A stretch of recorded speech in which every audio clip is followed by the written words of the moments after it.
ഹരേ കൃഷ്ണ. ഓം നമ ശിവായ. ഈ പ്രദോഷ ദിനത്തിൽ അച്ഛൻ്റെ അമ്മയുടെ ഒരു കഥ കേട്ടാലോ? പുരാണ കാലത്ത് മധുര ഭരിച്ചിരുന്നത് മലയധ്വജ പാണ്ഡ്യൻ എന്ന രാജാവും അദ്ദേഹത്തിൻ്റെ പത്നി കാഞ്ചനമാലയുമായിരുന്നു. അവർക്ക് ദീർഘകാലം കുട്ടികളില്ലായിരുന്നു. സന്താന സൗഭാഗ്യത്തിനായി അവർ നടത്തിയ പുത്രകാമേഷ്ടി യാഗത്തിൽ അഗ്നികുണ്ഡത്തിൽ നിന്നും 3 വയസ്സുള്ളൊരു പെൺകുഞ്ഞ് ഉയർന്നു വന്നു. ആ കുഞ്ഞിൻ്റെ പ്രത്യേകത അതീവ സുന്ദരിയായിരുന്നിട്ടും അവൾക്ക് സാധാരണ കുട്ടികളെ പോലെ 2 സ്തനങ്ങൾക്ക് പകരം 3 സ്തനങ്ങൾ ഉണ്ടായിരുന്നു എന്നതാണ്. ഇത് കണ്ട് രാജാവും രാജ്ഞിയും വളരെയധികം വിഷമിച്ചു. അപ്പോൾ ഒരു അശരീരി കേട്ടു, ഈ കുട്ടി വളർന്ന് തൻ്റെ ഭർത്താവിനെ കാണുമ്പോൾ 3ാമത്തെ സ്തനം താനെ അപ്രത്യക്ഷമാകും. അതുവരെ നിങ്ങളിവളെ ആൺകുട്ടിയെപ്പോലെ വളർത്തുക.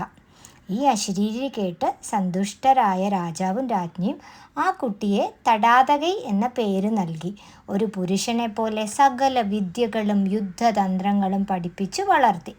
തടാതകൈ വളർന്ന് പ്രായപൂർത്തിയായപ്പോൾ അവൾ അച്ഛനിൽ നിന്ന് രാജഭാരം ഏറ്റെടുത്തു. ഒരു ചക്രവർത്തിയെപ്പോലെ അവൾ ലോകം കീഴടക്കാൻ പുറപ്പെട്ടു. വടക്കോട്ടുള്ള യാത്രയിൽ അവൾ പല രാജ്യങ്ങളും കീഴടക്കി. ഒടുവിൽ അവൾ കൈലാസ പർവ്വതത്തിൽ എത്തിച്ചേരുകയും അവിടെ വെച്ച് പരമശിവനുമായി ഏറ്റുമുട്ടുകയും ചെയ്തു. ശിവൻ്റെ മുന്നിൽ എത്തിയ ഉടൻ തന്നെ, അത്ഭുതമെന്ന് പറയട്ടെ, അവളുടെ 3ാമത്തെ സ്തനം അപ്രത്യക്ഷമായി. തൻ്റെ ഭർത്താവിനെ കണ്ടുമുട്ടി എന്ന സത്യം തടാതകൈ തിരിച്ചറിയുകയും അവൾ യുദ്ധസന്നദ്ധയായ രാജ്ഞിയുടെ ഭാവം വെടിഞ്ഞ് ലജ്ജയോടും സ്നേഹത്തോടും കൂടിയ ഒരു സ്ത്രീയായി മാറുകയും ചെയ്തു.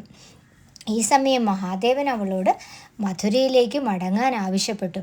അവിടെ വെച്ച് താൻ ഒരു നിശ്ചിത സമയത്ത് വന്ന് വിവാഹം കഴിക്കാമെന്ന് അറിയിച്ചു. തടാതകൈ മധുരയിലേക്ക് മടങ്ങി. കുറച്ചു കാലത്തിനു ശേഷം മഹാദേവൻ തൻ്റെ സുന്ദരേശ്വര രൂപത്തിൽ മധുരയിലെത്തുകയും തടാതകയെ വിവാഹം കഴിക്കുകയും ചെയ്തു. മത്സ്യത്തിൻ്റെ കണ്ണുകൾ പോലെ മനോഹരമായ കണ്ണുകളുള്ളവൾ എന്ന അർത്ഥത്തിൽ തടാതകൈ പിന്നീട് മീനാക്ഷി എന്ന പേരിൽ അറിയപ്പെട്ടു. മഹാദേവൻ സുന്ദരേശ്വരനായും. മധുര മീനാക്ഷി സുന്ദരേശ്വര ക്ഷേത്രം ഈ ദിവ്യവിവാഹത്തിൻ്റെ സ്മരണ നിലനിർത്തുന്നു. ഈ ഐതിഹ്യം ശക്തിയുടെയും ഭരണത്തിൻ്റെയും പ്രതീകമായ ദേവി ഭക്തിയിലൂടെയും സ്നേഹത്തിലൂടെയും എങ്ങനെ ഭഗവാനുമായി ഒന്നായി തീർന്നു എന്നാണ്. എല്ലാവർക്കും അമ്മയുടെ അച്ഛൻ്റെ അനുഗ്രഹം ഉണ്ടാകട്ടെ.